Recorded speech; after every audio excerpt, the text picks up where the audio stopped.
Actually हमारे पास क्या है कि हमारे ये जो भी हम स्टार्ट कर रहे हैं अपना बिजनेस मैथ्स का कोर्स आज से, लेकिन बिजनेस मैथ्स में जाने से पहले हम इसको रिवाइज करेंगे थोड़ा सा फंक्शंस का कॉन्सेप्ट, जो कि हमारा बेसिक मैथ्स में हमने डिस्कस किया था। कुछ लोगों ने हो सकता है चैप्टर 4 पढ़ा हो बेसिक मैथ्स में, कुछ लोगों ने शायद ना पढ़ा हो।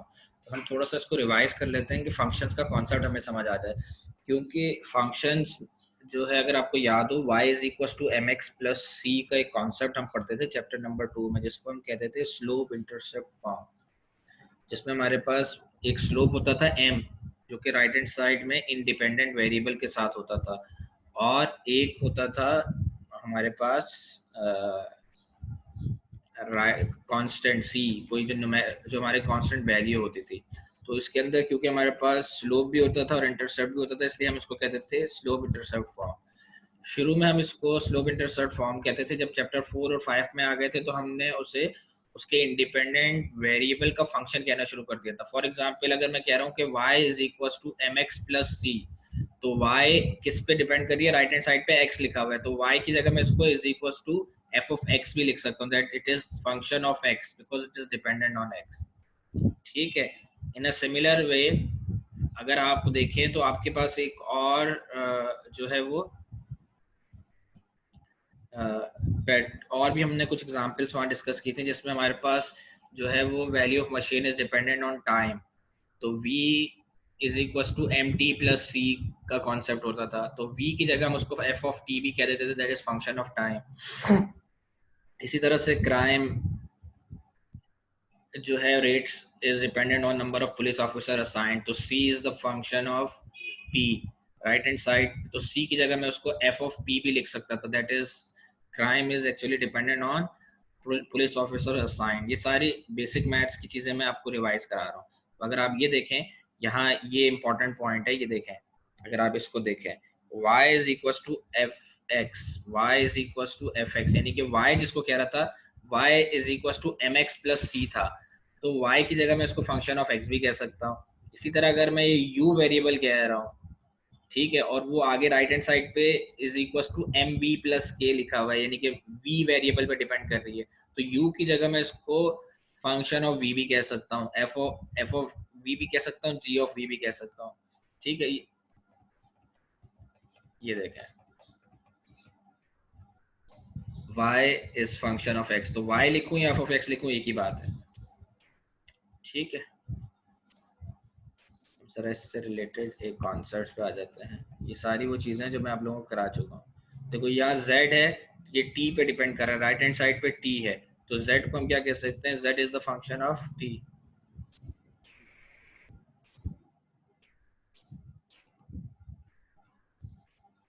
ये देखें, यहाँ पे जो है वो कॉस्ट डिपेंड कर रही है number of units produce. Number of unit produce x भी हो सकते हैं, q भी हो सकते हैं, तो c की जगह मैं फंक्शन ऑफ x भी लिख सकता हूँ। अगर q लिखा हुआ है आपने राइट हैंड साइड पे यहाँ x की जगह, तो मैं इसको q भी लिख सकता हूँ। क्लियर है यहाँ तक? कोई क्यूरी यहाँ तक? देखें, अगर हमारे पास इस तरह से होता था, मैं आपको बताता हूँ एक चीज।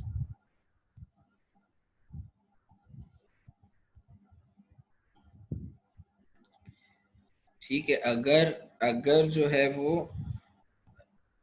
मैं यहाँ पे लिख रहा हूँ आपको, ये देखें, अगर हमारे पास जो है वो लिखा हुआ है फॉर एग्जांपल y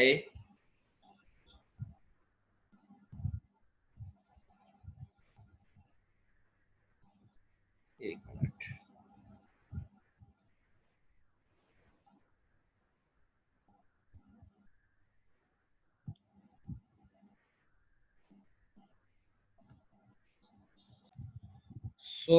अगर आप देखें तो अगर हम किसी भी ऑप्शंस को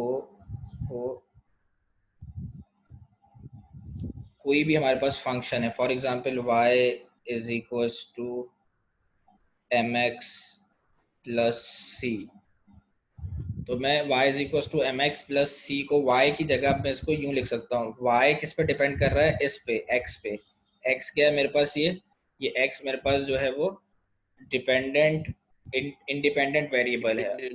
इंडिपेंडेंट वेरिएबल, और y क्या है, डिपेंड, ये y डिपेंडेंट वेरिएबल है, y डिपेंड कर रहा है x की वैल्यूज पे। तो इंस्टेड जिस पे ये डिपेंड करता है उसका ये फंक्शन होता है।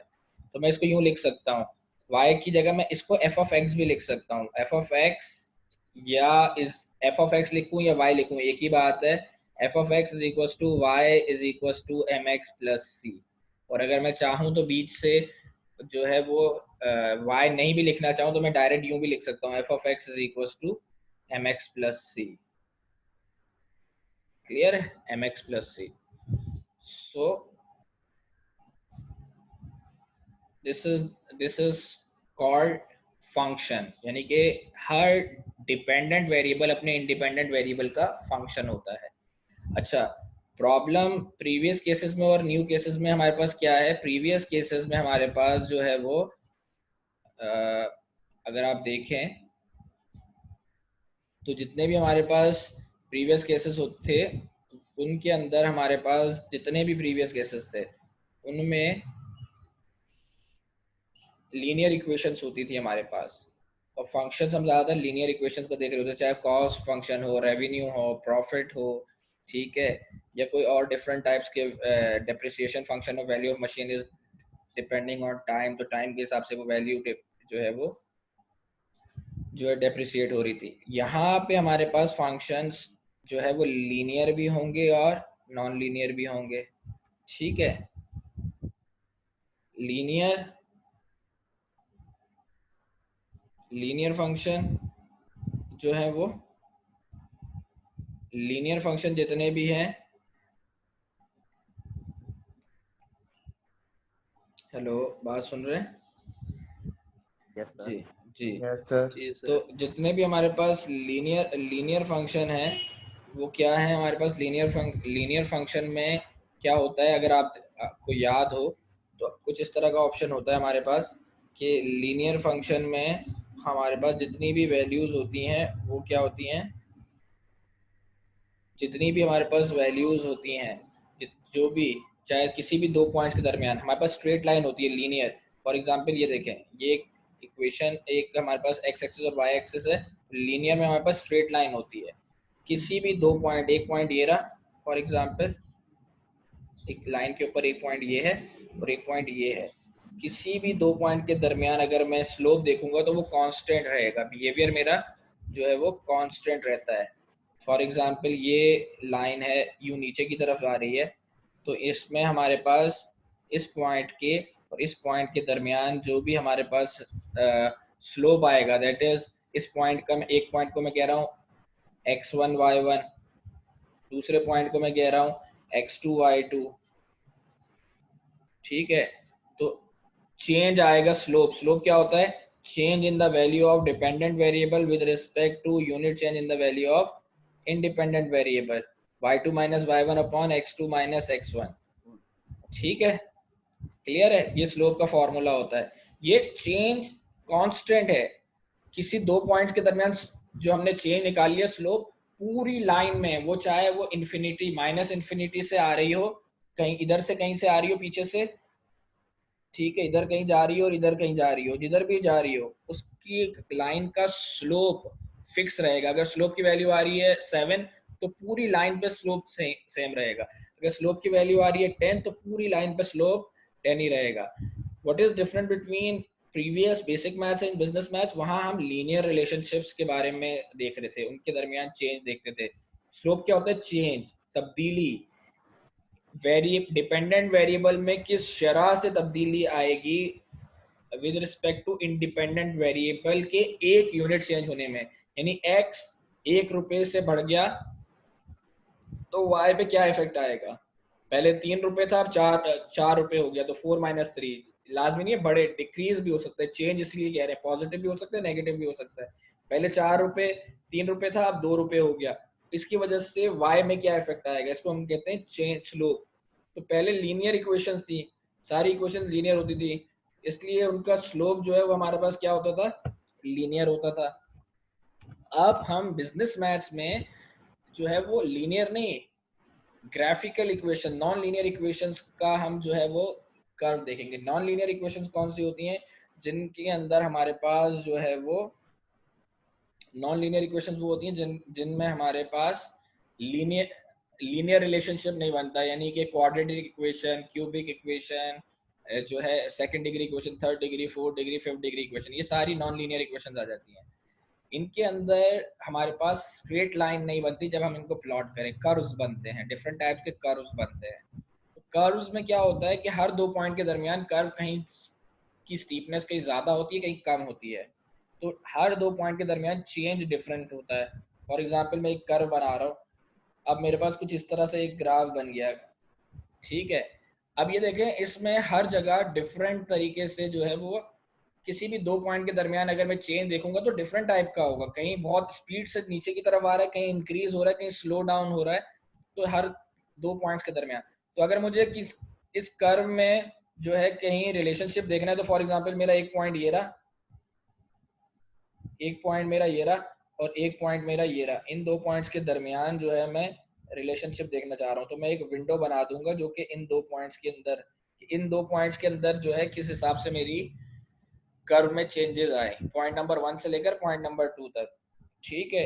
तो ये कैसे निकालूंगा, यहाँ तब्दीली, इसको जो तब्दीली निकालूंगा x1 y1 x2 y2 की यहाँ वैल्यू निकालूंगा, इसको कहूंगा एवरेज रेट ऑफ चेंज। यानी कि एक विंडो बनाई मैंने, काफी बड़ी विंडो, और उनके दरमियान में चेंज देख रहा हूँ, तो इसको कहते हैं एवरेज रेट ऑफ चेंज, ठीक है। यानी मैं कर क्या रहा हूँ, अगर आप देखें तो, अगर आप इस चीज को नोट करें, तो मैं एक अच्छी खासी बड़ी विंडो बना रहा हूँ, अच्छी खासी बड़ी एक विंडो रख रहा हूँ। फॉर एग्जांपल अच्छी खासी बड़े साइज की मेरे पास एक विंडो है, तो इस पॉइंट से लेकर इस पॉइंट के दरमियान एवरेज चेंज क्या रहा, एवरेज ऑन एवरेज, ठीक है। इसको मैं कैलकुलेट कर रहा हूँ। फिर यहाँ पे क्योंकि हर पॉइंट के दरमियान अलग अलग चेंज आ रहा होगा, तो मैंने एक विंडो रख ली कि इस पॉइंट से लेकर इस पॉइंट तक क्या चेंज आएगा, इसको हम कहते हैं एवरेज रेट ऑफ चेंज। ये फिक्स नहीं होगा, हर पॉइंट पे अलग अलग आ रहा होगा। अच्छा, फिर मैंने क्या किया, मैंने अभी भी जो है वो चेंज हर दफा वेरी हो रहा होगा, मैंने कोशिश की इन 2 पॉइंट्स को इतना करीब ले आऊं कि ये 2 पॉइंट्स बिल्कुल उनके दरमियानी गैप बिल्कुल एक सीधी लाइन जैसा लगे, स्ट्रेट लाइन, ठीक है। यानी कि x का चेंज विद x का चेंज, यानी कि फॉर एग्जांपल x की वैल्यू है, यहाँ पे जिस पॉइंट पे मैं बात कर रहा हूँ, यहाँ पे x की वैल्यू है, फॉर एग्जांपल इस पॉइंट पे वैल्यू है x की 3, और दूसरी वैल्यू जो मैं लेके आ रहा हूँ, दूसरी वैल्यू इस 3 से इतनी करीब है कि उस पॉइंट का नाम है 3.00001।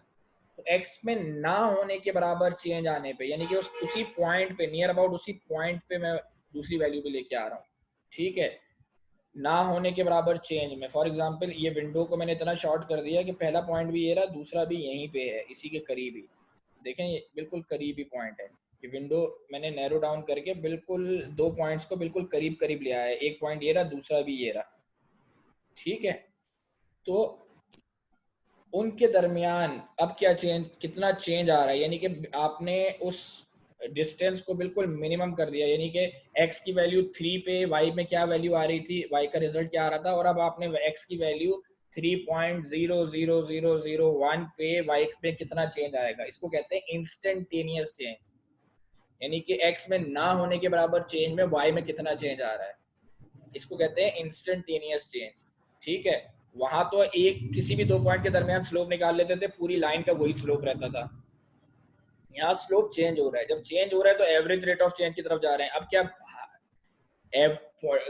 विंडोज के दरमियान चेंज देखते रहे, overall single points overall result का चेंज नहीं देख सकते हम, ओवरऑल ग्राफ का रिजल्ट नहीं देख सकते उसमें क्या चेंज आया, उसके लिए हम क्या कहते हैं, डेरिवेटिव करते हैं। डेरिवेटिव क्या का नाम होता है इंस्टेंटेनियस रेट ऑफ चेंज, यानी कि उस पॉइंट, एक ही पॉइंट की बात कर रहा हूँ, x is equal to 3, x is equal to 3, और दूसरा वैल्यू भी वही है 3.0000001, तो तकरीबन x में ना होने की गैप इतना कम कर दिया कि वो 2 पॉइंट बिल्कुल एक ही पॉइंट लग रहे हैं, इतने करीब है एक दूसरे के। x में ना होने के बराबर चेंज में y में कितना चेंज आया, इसको हम कहते हैं, इसको हम क्या कहते हैं, इसको हम कहते हैं इंस्टेंटेनियस रेट ऑफ चेंज, और जिसका दूसरा नाम होता है डेरिवेटिव। अब इसका फायदा क्या होता है, हम different different derivatives values calculate कर लेंगे, पॉइंट्स पे क्या वैल्यूज कैलकुलेट कर लेंगे, फिर इनको सम अप कर देंगे, जब हम इनको वापस सम अप करेंगे तो हमारे पास क्या आ जाएगा, हमारे पास जो है वो ओवरऑल ग्राफ के अंदर जो है ओवरऑल ग्राफ का रिजल्ट आ जाएगा। ठीक है, तो एक इंडिविजुअल पॉइंट्स पे स्मॉल स्मॉल डेरिवेटिव्स कैलकुलेट करके उसको इंटीग्रेट कर देंगे। डेरिवेटिव का मतलब होता है छोटा टुकड़ा, एक बड़े कर्व का एक छोटा सा पॉइंट जिसको मैं एनालिसिस कर रहा हूँ। ठीक है, और ऐसे बहुत सारे पॉइंट्स हैं उस ग्राफ में, उनको सबको बाद में इंटीग्रेट होता है कंटिन्यूअस समेशन। तो कंटिन्यूअस समेशन कर दूं यानी उनको सम अप कर दूं तो उसको मैं क्या कहता हूँ, यानी कि मैंने सारे रिजल्ट्स को सम अप कर दिया। तो ये पूरा जो है ना बिजनेस मैथ्स का खुलासा बता रहा हूँ। ये दो तरह की चीजें हम कर रहे होंगे, डेरिवेटिव्स करेंगे उसके अंदर और इंटीग्रेशन करेंगे। पूरा मैथ्स हमारा जो है यहाँ पे बिजनेस मैथ्स वो इन दो वैल्यूज पे डिपेंड करेगा। डेरिवेटिव्स यानी कि instantaneous rate of change different curves के, उसकी मदद से हम ऑप्टिमाइजेशंस करेंगे, दैट इज मैक्सिमाइज रेवेन्यू और प्रॉफिट है तो मैक्सिमाइजेशन मिनिमाइजेशन की तरफ जाएंगे, कॉस्ट है तो उसमें हम मिनिमाइजेशन की तरफ जाएंगे। ठीक है, और जो है ये हमारा डेरिवेटिव में वो होगा, टारगेट होगा डेरिवेटिव की मदद से जो है वो मिनिमम पॉइंट और मैक्सिमम पॉइंट अचीव करना। ठीक है, ताकि हम मिनिमम कॉस्ट और मैक्सिमम कॉस्ट अपने जो है वो ऑपरेशंस की निकाल सकें, मिनिमम कॉस्ट और मैक्सिमम रेवेन्यू या प्रॉफिट। और आगे चल के हम फर्दर इसमें यहाँ पे हम